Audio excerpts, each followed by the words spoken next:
Halo guys, balik lagi sama gue Noval di YouTube channel Koinvestasi.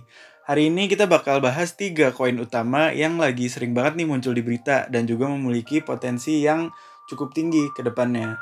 Nah, tapi sebelum mulai jangan lupa like, subscribe, dan aktifin lonceng notifikasi di YouTube channel Koinvestasi.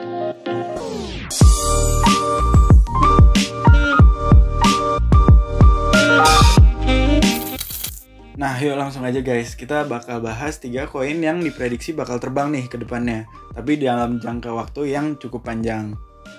Nah, yang pertama ada XRP, di mana CTO dari Ripple menyatakan bahwa dia akan mulai mengadopsi NFT di ledger atau blockchain XRP. Nah, nggak bisa dipungkiri emang NFT ini lagi naik banget guys, jadi nggak kaget kalau misalnya CTO-nya tuh berencana untuk mengadopsi NFT di jaringan blockchain XRP. Nah, terus juga di sini tuh kalau misalnya ngeliat hype NFT sekarang bisa dilihat bahwa ini tuh dari bursa-bursa perdagangan NFT, volume bursa yang paling tinggi aja NBA Top Shot tuh udah nyampe 6,5 juta dolar Amerika. Nah, kalau kita lihat di rupiah, 6,5 juta dolar Amerika adalah sekitar 93,787 miliar rupiah. Ini adalah volume terbesar di pasar NFT. Jadi bukan secara keseluruhan, tapi ini peringkat nomor satunya.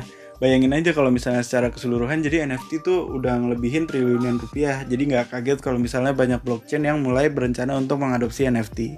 Dan NFT ini diadopsi sama Ripple juga karena bagian dari ketertarikan pribadi CTO dari Ripple. Nah, jadi sekarang tuh XRP emang lagi bikin beberapa perkembangan dan langkah-langkah lah, walaupun emang lagi terjerat kasus sama SEC. Nah, tapi walaupun ada kasus yang membuat ketidakpastian, XRP tetap naik sekitar 130% dari awal tahun 2021 sampai sekarang. Nah, jadi kalau dilihat walaupun emang lagi ada kasus dan dia lagi tetap membela haknya lah di peradilan, tapi tetap memiliki 15 rekan baru walau baru aja putus kerjasama sama MoneyGram. Nah, jadi MoneyGram ini adalah sebuah perusahaan pembayaran yang cukup besar di Amerika. Nah, tapi karena kasus ini tuh mereka sama Ripple tuh putus hubungan secara baik-baik, tapi nggak menutup kemungkinan akan ada kerjasama lagi di depan.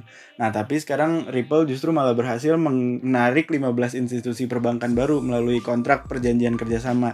Nah, kontrak ini tuh mengikat institusi perbankan tersebut dengan Ripple, makanya nanti akan ada ya kemungkinan sentimen positif lah untuk Ripple. Nah, terus juga sampai sekarang tuh Ripple masih memiliki sentimen positif karena pejabat-pejabatnya, terutama CEO-nya Brad Garlinghouse sama CTO-nya yang baru aja kita omongin tuh baru dinobatkan sebagai 100 orang yang paling berpengaruh di dunia kripto. Nah, jadi Brad Garlinghouse, CEO-nya ini tuh berada di peringkat kelima orang paling berpengaruh, dan David Schwartz, CTO-nya tuh berada di peringkat 41. Nah, jadi ini juga dapat menjadi sentimen positif kalau misalnya emang mereka berdua tuh ya penting lah di dunia kripto. Terus juga wakil presiden RippleNet, Vidya Mani tuh dinobatkan sebagai wanita paling berpengaruh di dunia pembayaran. Nah, kalau ngomongin kasusnya, SEC sama Ripple tuh kayaknya masih terus berdebat lah di pengadilan. Dan sekarang kayaknya SEC udah mulai kehabisan hal yang untuk diserang nih, karena sekarang ada berita bahwa SEC tuh udah mulai menyerang data-data pribadi dari pejabat Ripple. Makanya sekarang tuh mereka menuntut untuk pejabat-pejabat Ripple mengeluarkan informasi keuangan pribadinya. Nah, ini juga menjadi salah satu sentimen bahwa ada kemungkinan Ripple tuh bisa menang, karena kalau ngelihat dari sisi perusahaannya aja tuh mereka udah ngeluarin semua data dan bahkan itu belum cukup untuk membuktikan bahwa mereka tuh salah. Jadi kemungkinan ada sentimen positif ke depannya. Nah, sekarang Ripple juga udah mulai meningkatkan kualitasnya karena mereka udah menarik pejabat-pejabat dari Uber, perusahaan Uber, untuk menjadi eksekutif di perusahaannya agar mengatur alur operasionalnya lebih baik lah. Terus yang dia tarik ini adalah juga mantan eksekutif di Goldman Sachs, perusahaan keuangan yang cukup besar lah di Amerika. Nah, terus para investor dari Ripple dan juga para pemegang koin XRP juga nampaknya masih mendukung XRP nih dalam sidangnya dengan SEC. Karena ada beberapa investor yang masih terlihat positif dan juga ada beberapa yang secara sukarela menawarkan testimoninya terhadap Ripple di pengadilan bahwa Ripple tuh sebenarnya nggak bersalah dan ini bukan adalah sebuah IPO atau publikasi saham yang ilegal karena ini adalah mata uang kripto. Nah, jadi kayaknya bakal banyak nih sentimen positif terhadap Ripple. Nah, jadi kita lihat aja sekarang chartnya tuh lagi kayak gimana. Jadi sekarang tuh udah gue garisin batas atas atau resistance dan juga batas bawah atau support dari XRP di bulan Maret ini. Jadi di bulan Maret ini tuh dia cukup berkonsolidasi atau stagnan, tapi sekarang tuh lagi kelihatan uptrend dalam jangka waktu 4 jam, dimana sejak kemarin tuh dia udah mulai kelihatan naik lah secara perlahan.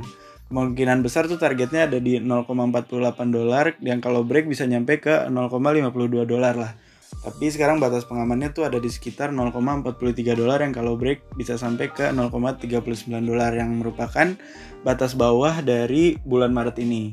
Jadi selama bulan Maret dia tuh nggak keluar dari 4 batas inilah, masih bergerak di situ-situ aja. Jadi kemungkinan ada pertanda positif juga. Nah, kita langsung move aja ke koin kedua, yaitu Cardano. Nah, jadi kalau Cardano ini juga lagi mendapatkan banyak sentimen positif karena banyak berita yang mendukung bahwa Cardano harganya bakal naik. Nah, terus juga dia tuh secara survei dibuktikan bahwa banyak orang yang lebih positif terhadap Cardano daripada Bitcoin. Nah, ini surveinya tuh oleh Voyager Digital, di mana mayoritas yang ikut survei itu menyatakan bahwa mereka lebih percaya kepada Cardano daripada Bitcoin, bahkan sampai lebih dari 30%. Nah, tapi walaupun begitu mereka juga tetap positif lah terhadap Bitcoin karena persentasenya juga masih 22% lebih. Tapi balik lagi, Cardano masih lebih besar. Dan sekarang juga Cardano tuh udah masuk ke Coinbase Pro, bursa di Amerika, dimana Coinbase ini juga baru aja melantai di bursa saham sebagai perusahaan publik yang nantinya akan diperdagangkan sebagai bagian dari indeks saham Nasdaq. Nah, jadi setelah kabar itu tuh Coinbase terlihat naik secara signifikan, dan juga kontrak futuresnya tuh juga terbuka positif lah ibaratnya sampai $1 miliar. Nah, jadi kemungkinan ini bakal jadi sentimen positif untuk Cardano ke depannya. Nah, ini kita lihat grafiknya dulu. Karena emang sekarang lagi relatif koreksi dalam jangka pendek, tapi secara jangka panjang tuh masih uptrend lah kelihatannya karena baru aja breakout. Nah, ini kita kalau zoom out sedikit di grafik 4 jam, ini adalah batas-batas di bulan Maret yang udah gue gambarin. Jadi selama bulan Maret tuh relatif di sini-sini aja Cardano. Jadi kalau misalnya kita lihat trennya sekarang tuh dia habis aja downtrend. Ini kita bikin garis merah dulu biar kelihatan kalau downtrend. Nah, dia tuh baru aja breakout ke atas, terus lagi koreksi nih, kemungkinan cuma retest, yang kemungkinan cuma sampai $1,19. Nah, nanti habis retest ada kemungkinan dia bakal naik lagi. Tapi kalau kita lihat daily time frame-nya tuh benar-benar baru aja retest, dan koreksi kemarin tuh baru kecil banget lah. Ibaratnya dia tuh breakout, retest, dan bakal naik lagi, kemungkinan sampai $1,48. Kalau misalnya $1,37 tuh break. Nah, tapi sekarang supportnya tuh ada di $1,19.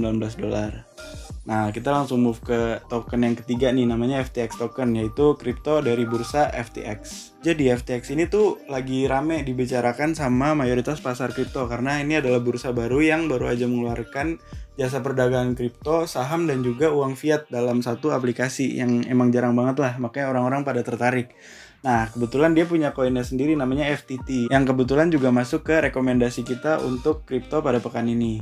Nah, jadi FTT sendiri tuh lagi banyak sentimen positif karena emang volume perdagangannya tuh udah nyampe 93,7 miliar rupiah di bursa ini. Jadinya itu menandakan bahwa pertumbuhannya tuh cukup signifikan lah. Nah, terus juga FTT ini didukung oleh influencer bernama Kaleo di Twitter. Nah, dia tuh memprediksi bahwa harga FTT sendiri bisa nyampe ke $100 atau sekitar 1,4 juta pada akhir musim panas ini, atau pokoknya tahun inilah intinya nih. Kalau kita lihat tweetnya tuh responnya nggak banyak, nggak kayak influencer yang biasa, tapi tuh dia cukup dilihat lah oleh orang-orang di pasar kripto. Makanya kemungkinan besar ini menjadi sentimen positif juga untuk FTT ke depannya. Karena nggak cuma dia doang, tapi dia adalah salah satu yang menyatakan bahwa FTT akan naik. Nah, sekarang kita buka aja chartnya nih. Nah, kalau misalnya dari time frame harian tuh kelihatan banget kalau ini tuh lagi uptrend karena emang lagi kuat banget. Bahkan sekarang tuh lagi ada di dekat batas bawah uptrendnya atau apresiasinya. Makanya ada kesempatan beli yang cukup bagus lah. Nah, ini juga udah gue garisin batas support dan juga resistance dari bulan Maret ini, dimana dia tuh lagi terlihat agak berkonsolidasi lah, walaupun masih terlihat dalam uptrendnya secara jangka panjang. Nah, jadi kemungkinan sekarang supportnya tuh ada di $39,2, yang kemungkinan bakal naik sampai $41 atau bahkan $43 kalau $41 itu break.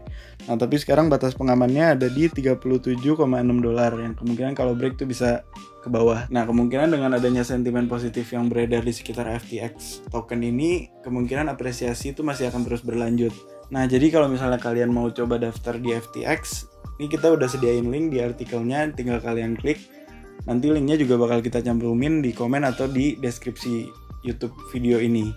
Nah, jadi tinggal klik aja, nanti kalian tinggal register, dan bisa kita bantuin juga kalau misalnya kalian komen atau langsung hubungi Koinvestasi. Nanti itu gampang banget daftarnya, tinggal isi aja registrasi dan juga verifikasi, habis itu kalian tinggal deposit. Nah, ini tampilan webnya buat registrasi yang udah juga pakai referral code dari kami langsung. Nah, terus juga bisa dilihat emang dari awal pekan tuh uptrendnya masih terus berlanjut sampai sekarang lah, makanya emang bakal positif banget, dan target di $100 tuh kemungkinan menjadi kenyataan. Nah, jadi itu 3 koin kripto yang gue rekomendasiin ke kalian yang bakal naik kemungkinan besar pada jangka panjang, karena emang sentimen positif di sekitarnya tuh lagi kuat banget. Nah, terus untuk update dari proyek yang gue bilang bakal booming banget, Hidden Gem lah ceritanya. Ini tuh bakal dipublikasi informasi yang lebih lengkap kemungkinan dalam 2 minggu ke depan. Jadi jangan lupa subscribe dan juga klik lonceng notifikasi di YouTube channel Koinvestasi agar kalian nggak ketinggalan informasi yang kita kasih. Dan jangan lupa komen koin-koin apa lagi yang mau gue bahas cepet kayak gini. Dan as always, Koinvestasi, aset masa kini kayak masa depan.